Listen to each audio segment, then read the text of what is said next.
Hello, আসসালামু আলাইকুম my dear learners. কেমন আছেন সকলে? আশা করছি সকলেই ভালো আছেন। সো আমরা আবারও একটি অনুবাদের ক্লাস নিয়ে এসেছি।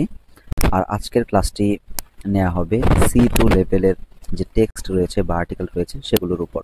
অর্থাৎ আমরা পূর্বে গত 2 দিন পূর্বে যে অনুবাদটি দিয়েছিলাম, এখানে রয়েছে দ্য ইন্টিগ্রেসি অফ পার্সোনাল রেজিলিয়েন্স, সেটারই পরবর্তী অংশ আমরা অনুবাদ করব। সো এই ধরনের ক্লাসগুলো বেশি কার্যকরী হবে আইএলটিএস এর শিক্ষার্থীদের জন্য যাদের রিডিং এর দুর্বলতা রয়েছে। কারণ আইএলটিএস এর মধ্যে আমরা জানি যে বেশিরভাগ সিনোনিম বা সমার্থক শব্দের উপর নির্ভর করা হয়। অর্থাৎ প্যাসেজে একটি লেখা থাকে, তারপর উত্তরে আরেকটি লেখা থাকে, বা লিসেনিং এর ক্ষেত্রেও কিন্তু এটা খুবই কার্যকর সমার্থক অর্থগুলো বোঝার ক্ষেত্রে।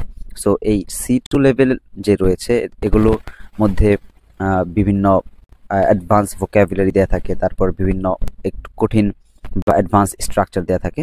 সো এগুলো আইএলটিএস এর শিক্ষার্থীদের জন্য বিশেষ করে এবং চাকরির পরীক্ষার্থী যারা রয়েছেন তাদের জন্য খুবই উপকারী হবে। সো আমরা পরবর্তী অংশ শুরু করছি।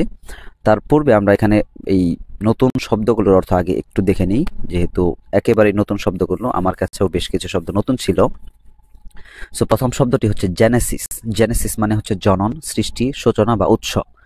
তারপর এনিগম্যাটিক অর্থ হচ্ছে রহস্যময়, অধরা বা বোঝা যায় না বা সহজে অর্জন করা যায় না এমন বিষয়কে বলা হয় এনিগম্যাটিক। তারপর ম্যানিফেস্টেশন, এটা হবে ম্যানিফেস্টেশন, স্পেলিংটা একটু ভুল হয়েছে, সরি। সো ম্যানিফেস্টেশন অর্থ হচ্ছে যে প্রকাশ, বিকাশ, উদ্ভাস বা আবির্ভাব। এর পরবর্তী শব্দের অর্থ হচ্ছে যে পজিট। পজিট অর্থ হচ্ছে ধারণা করা, বিশ্বাস করা, মেনে নেওয়া বা স্বীকার করা।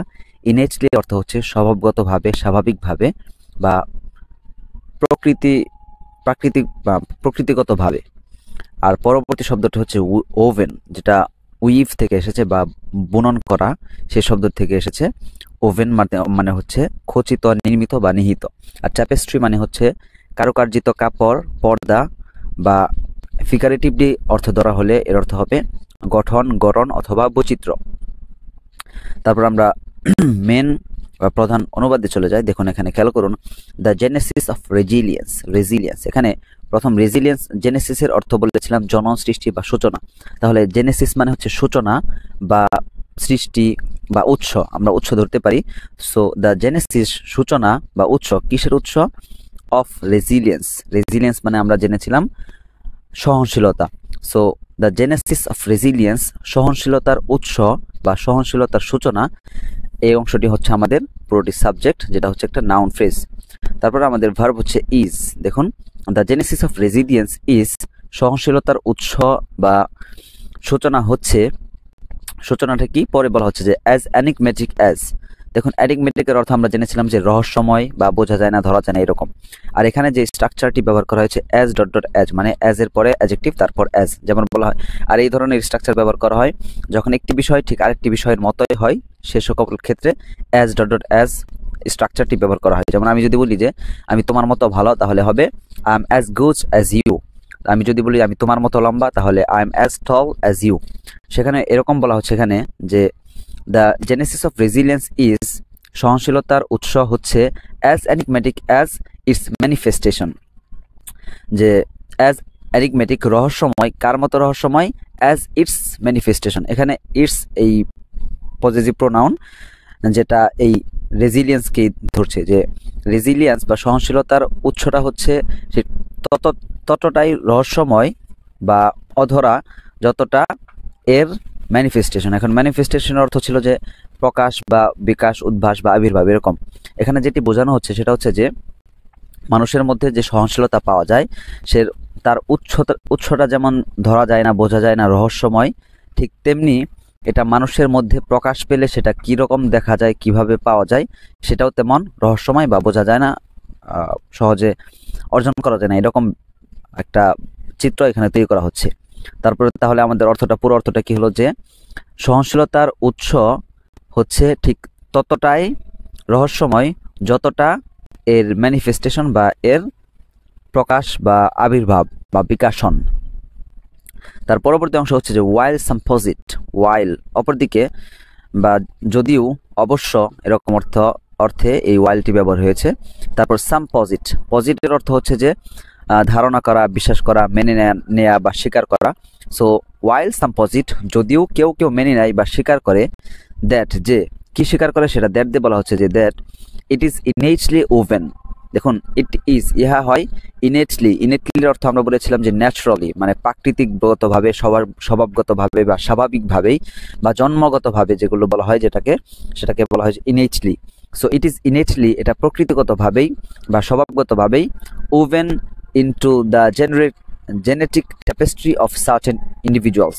দেখুন ওভেন শব্দটি উইভ থেকে এসেছে, যার অর্থ হচ্ছে যে বুনন করা। আর বুনন করার ক্ষেত্রে দেখা যায় যে একটি সুতো আরেকটি সুতোর পরে, একটি সুতো আরেকটি সুতোর পরে গভীরভাবে একটি বিষয়কে একটি কাপড় তৈরি করা হয়, একটি পর্দা তৈরি করা হয়, ঠিক আছে। ওইখানে একটি কাপড় তৈরি করার পরে সুতোগুলো যেভাবে ওইখানে নিহিত একেবারে আবদ্ধ থাকে, খচিত নির্মিত থাকে, ওই অর্থে ফিগারেটিভলি আসলে এখানে নেওয়া হচ্ছে যে এই কেউ কেউ বলেন, কেউ কেউ স্বীকার করেন যে এই রেজিলিয়েন্স, সহনশীলতা স্বভাবগতভাবেই নিহিত থাকে, ওভেন নিহিত থাকে, কোথায় নিহিত থাকে? Into the genetic tapestry. Genetic মানে বংশগত, আর ট্যাপেস্ট্রির শব্দটির অর্থ, আক্ষরিক অর্থ হচ্ছে যে কারুকার্জিত এক ধরনের পর্দা বা কারুকার্জিত কাপড় বা কার্পেট, এই ধরনের জিনিসগুলোকে ট্যাপেস্ট্রি বলে। কিন্তু এখানে ট্যাপেস্ট্রি শব্দটি দ্বারা অন্য অর্থ নেওয়া হয়েছে, যেটা হচ্ছে যে গঠন বা গড়ন। দেখুন একটি বহুজাতিক সুতো বা বহু বৈচিত্র্যময় বহু রঙের সুতো দিয়ে যখন একটি কাপড় তৈরি করা হয়, একটি কাঠামো তৈরি করা হয়, তখন কিন্তু এটার একটা কাঠামো দাঁড়ায়। সেই থেকেই অর্থ থেকে এখানে গঠন, গড়ন এরকম একটা অর্থ নেওয়া হচ্ছে। আরেকটি হচ্ছে এটা যেহেতু অনেক ধরনের বৈচিত্র্যময়, অনেক কালার থাকে, অনেক রং থাকে, এটাকে বলা হয় বৈচিত্র্যময়। এই কারণেই এই ফিগারেটিভলি এটাকে বলা যায় যে বৈচিত্র্যময়। তাহলে কি হলো আমাদের, যে এই রেজিলিয়েন্সটা ইট ইজ ইনেটলি ওভেন, এটা স্বভাবগতভাবেই নিহিত, কোথায় নিহিত? ইনটু দ্য জেনেটিক ট্যাপেস্ট্রি, স্বভাবগত বৈচিত্র্যের মধ্যেই নিহিত রয়েছে, স্বভাবগত বৈচিত্র্যের মধ্যেই নিহিত। এখন স্বভাবগত বৈচিত্র্যটি কার, সেটা আবার পরে অফ দিয়ে বলা হচ্ছে যে অফ সার্টেন ইন্ডিভিজুয়ালস, বিশেষ কিছু ব্যক্তিদের। তাহলে একত্রে যদি বলি আমরা যে ওয়াইল, অপরদিকে বা অবশ্য, সাম পজিট, কেউ কেউ স্বীকার করেন, দ্যাট যে ইট ইজ ইনেটলি ওভেন, এটা স্বভাবগতভাবেই নিহিত, ইনটু দ্য জেনেটিক ট্যাপেস্ট্রি, স্বভাবগত বৈচিত্র্যের মধ্যে।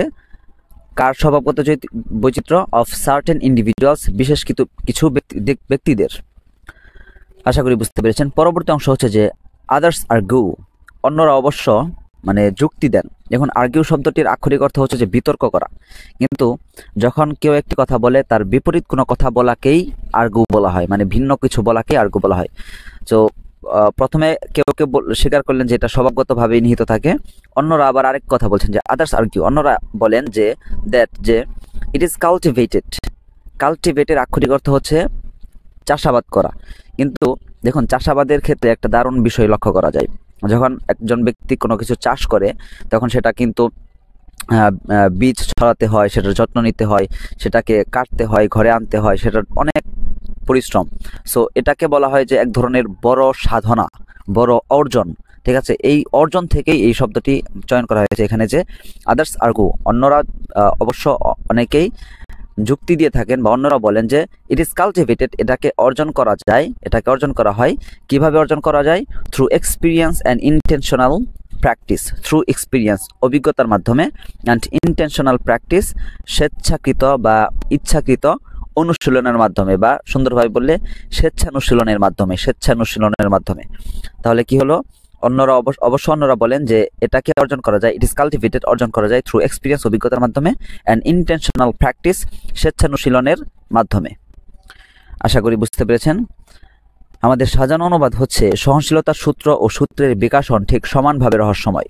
অবশ্য কেউ কেউ স্বীকার করেন যে সহনশীলতা বিশেষ ব্যক্তিদের বংশগত গড়নে প্রাকৃতিকভাবেই পাওয়া যায়, আবার কেউ কেউ বলেন এটি অভিজ্ঞতা ও স্বেচ্ছানুশীলনের মাধ্যমে অর্জন করা সম্ভব।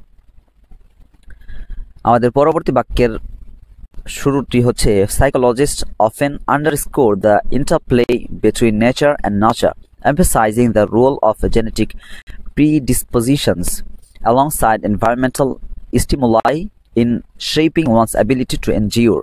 সো তার পূর্বে আমরা একটু শব্দগুলো দেখে নিই। এখানে আন্ডারস্কোর মানে জোর দেওয়া, গুরুত্ব দেওয়া, ইন্টারপ্লে মানে পারস্পরিক বা অভ্যন্তরীণ ক্রিয়া বা প্রভাব, আর প্রিডিসপোজিশন মানে হচ্ছে বিশেষ আচরণ বা প্রবণতা। প্রিডিসপোজিশনের আক্ষরিক অর্থ মানে মূল অর্থ বা ডেফিনিশন থেকে যেটা বোঝা যায় সেটা হচ্ছে যে বিশেষভাবে কোনো আচরণের যে একটা ওয়ে থাকে, একটা প্রবণতা থাকে, সেটাকে বলা হয় প্রিডিসপোজিশন। আবার বিশেষ কোনো রোগে দীর্ঘদিন ভোগা কেউ বলা হয় প্রিডিসপোজিশন।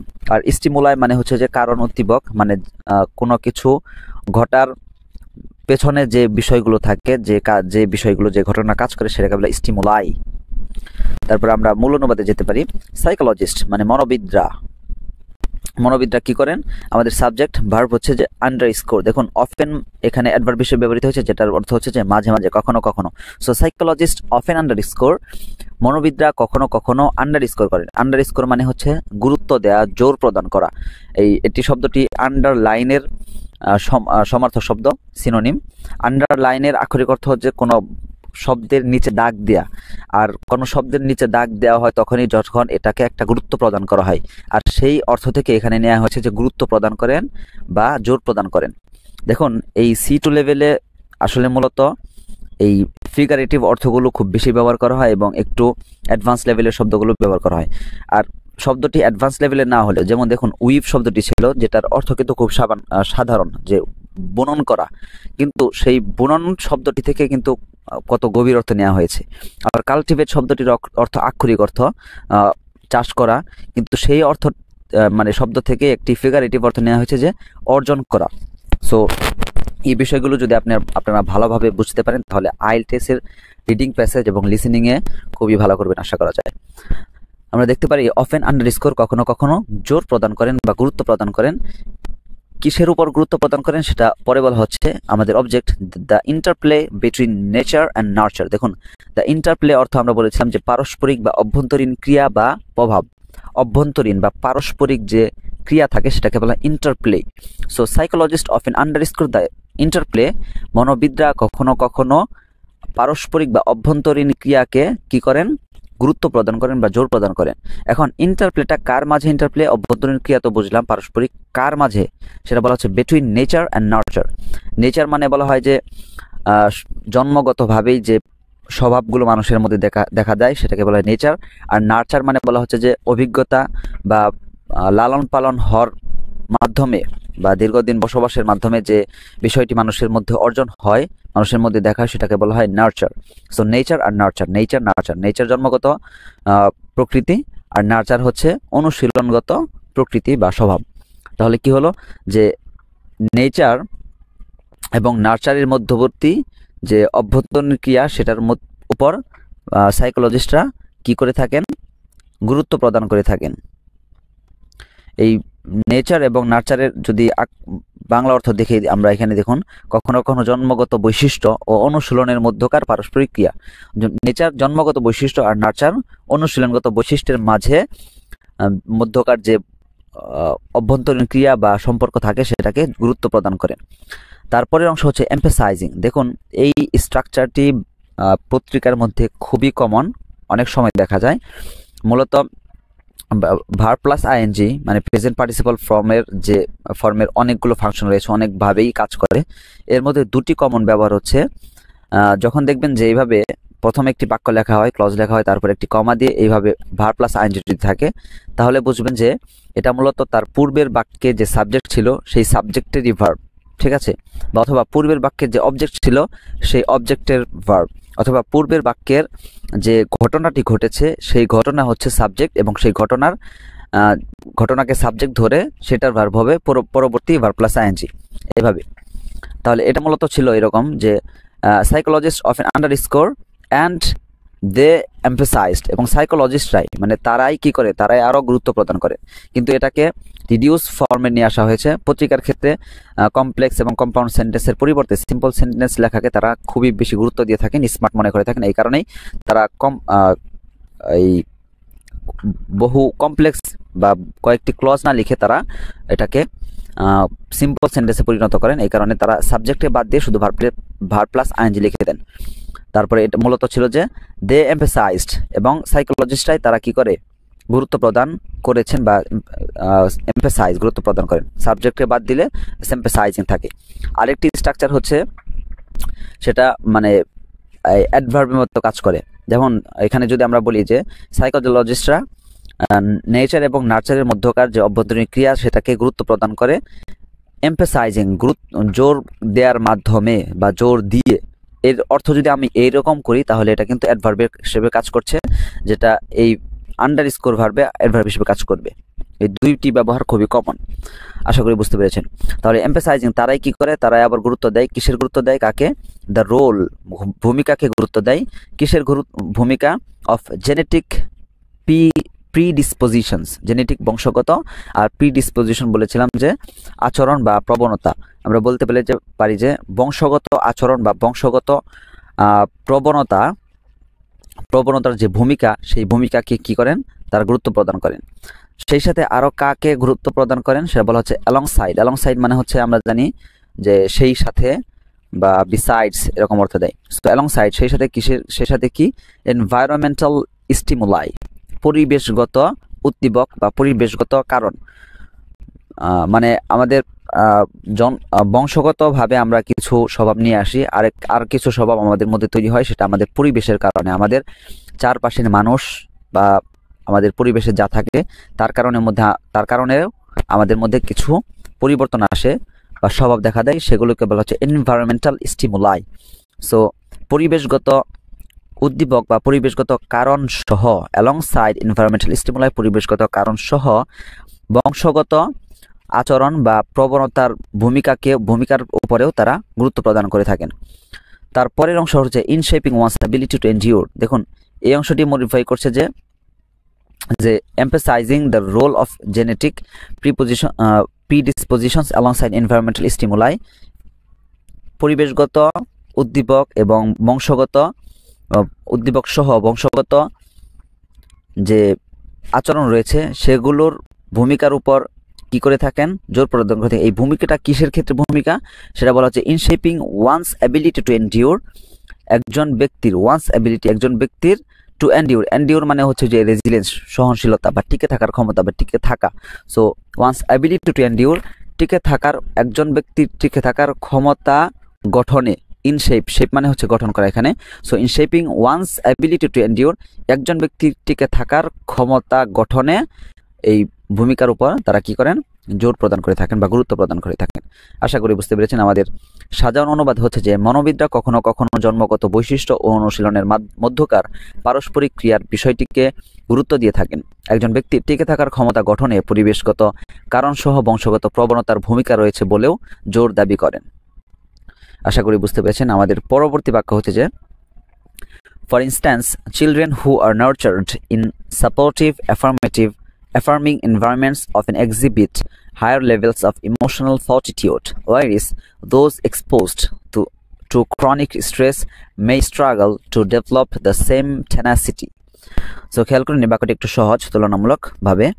সো ফর ইনস্ট্যান্স উদাহরণস্বরূপ, চিলড্রেন শিশুরা, এখন এই শিশুরা দেখুন শব্দটি এসেছে এখানে কিন্তু পুরো বাক্যের সাবজেক্টটা হচ্ছে এই চিলড্রেন, এই সাবজেক্টের ভার্বটি এসেছে দেখুন দ্বিতীয় লাইনের শেষে। চিলড্রেন এক্সিবিট, চিলড্রেনরা বা শিশুরা কি করতে পারে? প্রদর্শন করতে পারে। এখন কোন শিশুরা প্রদর্শন করতে পারে বা দেখাতে পারে সেটা কিন্তু মাঝখানে রিলেটিভ ক্লজ দিয়ে বা রিলেটিভ প্রোনোমিনাল ক্লজ দিয়ে কিন্তু এটাকে যুক্ত করা হয়েছে যে চিলড্রেন শিশুরা তারা কারা?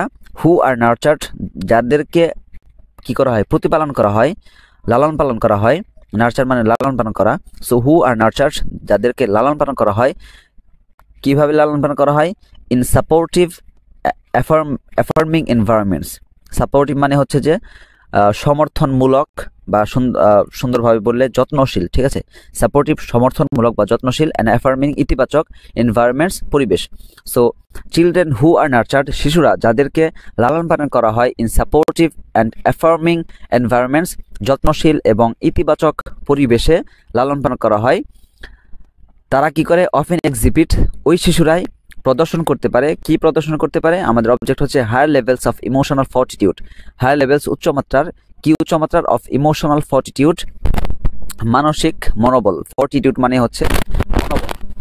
ইমোশনাল ফর্টিটিউড মানসিক মনোবল, তাহলে একত্রে যদি অর্থ হয় যে হায়ার লেভেলস অফ ইমোশনাল ফর্টিটিউড উচ্চ মাত্রার মানসিক মনোবল প্রদর্শন করতে তারা কি করে সক্ষম হয় বা প্রদর্শন করতে পারে।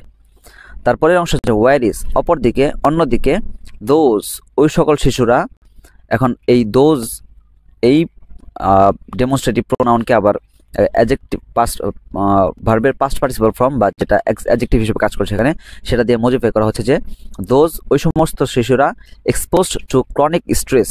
দেখুন এই দোজের সাবজেক্ট কিন্তু এখানে দোজের ভার্বটি এখানে এসেছে মে স্ট্রাগল, এবং এই অংশটি হচ্ছে আমাদের মডিফায়ার যেটা অ্যাডজেক্টিভ মডিফায়ার হিসেবে কাজ করছে যে দোজ ওই সমস্ত শিশুরা exposed to chronic stress, chronic মানে দীর্ঘস্থায়ী বা খুব পুরনো, স্ট্রেস মানে পীড়ন, সো এক্সপোজড মানে হচ্ছে সংস্পর্শে আসা, সংস্পর্শে থাকা বা সংস্পর্শিত।